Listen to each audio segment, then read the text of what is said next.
म्हणजे पोझिशन व्यवस्थित घ्यात असतो. फोटो काढते बाई तोडीवाले डाव्या साईडला आल्या पुढे बघा काय बरं दम लागला? जास्त चाललाय का तुम्ही? नाही. मोजून 95 पावलं चाललाय आणि शतपावली केल्यावर किंवा 50 पावलं चालल्यावर 100 पावलं चालल्यावर आपण कधी थकतो का? नाही. इथं आपण सगळे थकलो कारण इथं किल्ल्याचा दरवाजा. हा दरवाजाच असा बनवलाय की इथं येणाऱ्या प्रत्येक व्यक्ती थकला पाहिजे. जर शत्रू आला तर तो देखील थकला पाहिजे आणि थकला तर त्याचा वेग कमी होईल आणि वेग कमी झाला तर वरून हल्ला करणं हा त्यामागचा उद्देश आहे. मग काय रचना केली हा किल्ला बनवताना? एकतर हा दरवाजा बाहेरून पाहिल्यावर दिसून येत नाही, तो 2 भिंतींच्या आत दडपला. एक भिंत अशी पुढे घेतली, एक भिंत पाठीमागे.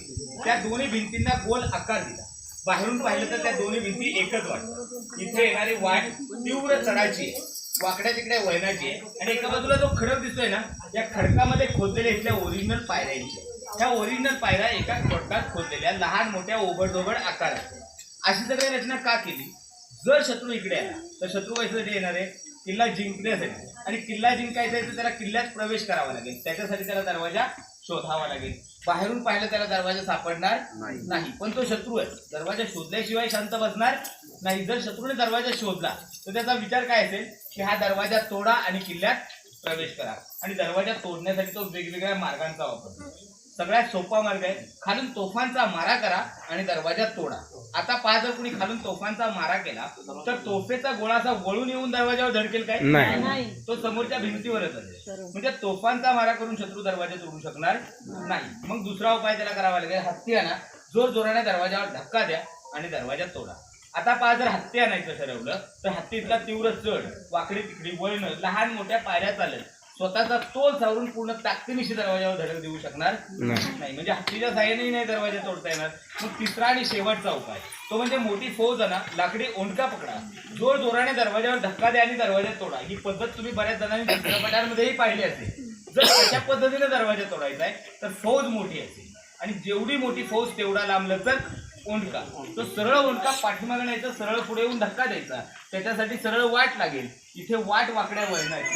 म्हणजे ओंडका आणला तरी तो हेलकावे देत आणायचा आणि मग धक्का द्यायचा शक्य होणार नाही. म्हणजे शत्रू कुठल्याही पद्धतीने या किल्ल्याचा दरवाजा तोडू शकणार नाही. पण समजा शत्रू अशा वेळेस आला ज्यावेळेस हा दरवाजा उघडाय तर तो सरळ गेल्याने आतमध्ये निघून जाईल. त्याचा चेहरा या दिशेला. या दरवाजाची उंची पहा. एका वेळेस फक्त एकच घोडेस्वार दरवाजातून आत जाऊ शकतो.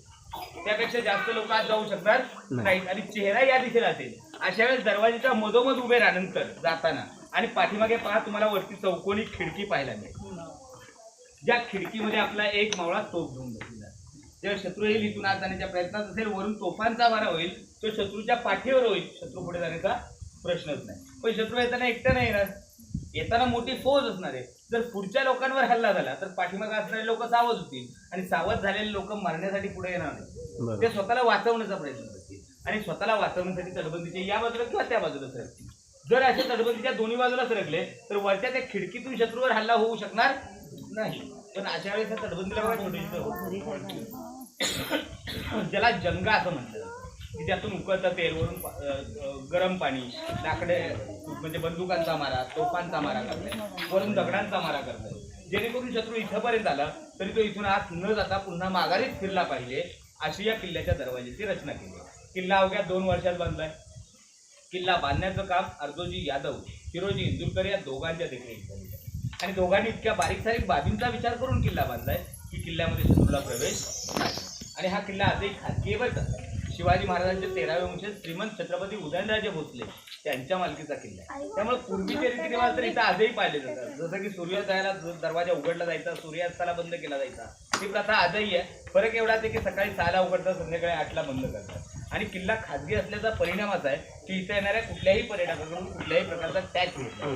तुम्ही तर कुठेही फिरायला जा, तुमच्याकडून पर्यटन टॅक्स देतात, तो पार्किंगचे पैसे घेतले जातात. पण हा किल्ला पाहायला तुम्हाला पूर्णपणे मोफत आहे. तो उदयनराजे भोसले यांचा.